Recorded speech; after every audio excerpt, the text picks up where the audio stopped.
Welcome to our podcast. Today, we're delving into promoting peaceful coexistence for an inclusive and just society. Let's dive right in. Absolutely, it's such a crucial topic. So, what does peace really mean beyond the absence of conflict? Well, peace is much more than just not having wars or tensions. It's about Mm-hmm. embracing love, cooperation, justice, equality, and fairness in our society. Right, so it's an active pursuit of positive values, not just avoiding negatives. Exactly. Exactly. It's like planting a garden. You don't just Yeah, pull out the weeds, but you also nurture the flowers to bloom. I love that analogy. So, how does Thanks. peaceful coexistence fit into this? Well, peaceful coexistence is essential for human existence. If you look at nature, like in a Right? forest, different plants and animals live side by side, each playing their part. So, nature shows us that diversity can thrive together. Exactly. Exactly. And historically, human societies have flourished when diverse groups cooperate and respect each other, Mm-hmm. creating rich civilizations. But when groups become exclusive and refuse to coexist, conflicts arise. Yes, that's when tensions escalate into violence and wars. We need to learn from the Exactly. past and embrace diversity. You mentioned children earlier. They seem to instinctively understand this, Absolutely.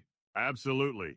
Kids on the playground don't care about caste, religion, or ethnicity. They just right? want to play and befriend each other. It's society that teaches them divisions. We could learn a lot Sadly, from their innocence. exactly. We all start with that innate ability to accept others unconditionally. We need to Yeah. rekindle that spirit. So, in today's diverse society, peaceful coexistence is more important than ever, Definitely. And there are fundamental principles to maintain peace and harmony.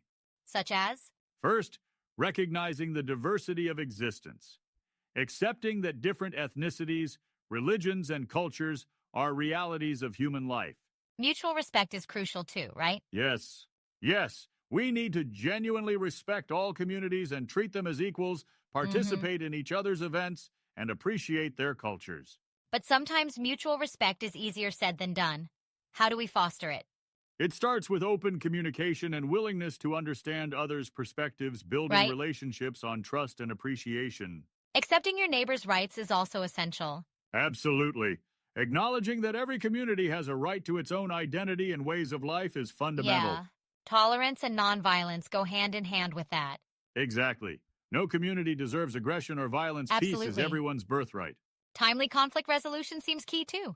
Yes, it's about addressing disputes promptly through dialogue or legal means, as they say, Mm-hmm. nip it in the bud. I've heard that phrase, and positive engagement helps prevent conflicts in the first place. Definitely, it's like building bridges rather than walls, proactively fostering Yeah. friendships and alliances. Practicing peace here and now is vital. We can't wait for Exactly. others to make the first move. Exactly. If we live peacefully with those around us, it Right? inspires others to do the same. Love others and you shall be loved. That's a powerful principle. It truly is. When we give others our best and create space for them to give theirs, we build a supportive Mm-hmm. society. So, let's talk about some strategies for communal harmony. Sure. One strategy is to be the first to break barriers, Okay. step out of our comfort zones, and approach others. Keeping communication channels open is another. Absolutely. Connecting with neighbors, fostering friendships, participating in community events, it all strengthens Yeah. bonds. Involving youth and women seems crucial as well. They're powerful forces for peace. Definitely. Engaging them in collective actions can bridge gaps and promote unity. They can drive Exactly. positive change. And promoting common festivals and celebrations helps too. Yes, when we celebrate together We and build unite. mutual understanding and respect. Being a peace advocate ourselves is key. We have to lead by example. Exactly. If we embody peace and encourage others to join us, we can Mm-hmm. create a harmonious society. This has been such an enlightening discussion. Any final thoughts? Just that peace isn't a distant dream, it's a choice we make every day, starting with Right? how we treat those around us. Couldn't agree more. Let's all do our part in promoting peaceful coexistence. Absolutely. Together we can build an inclusive and just society.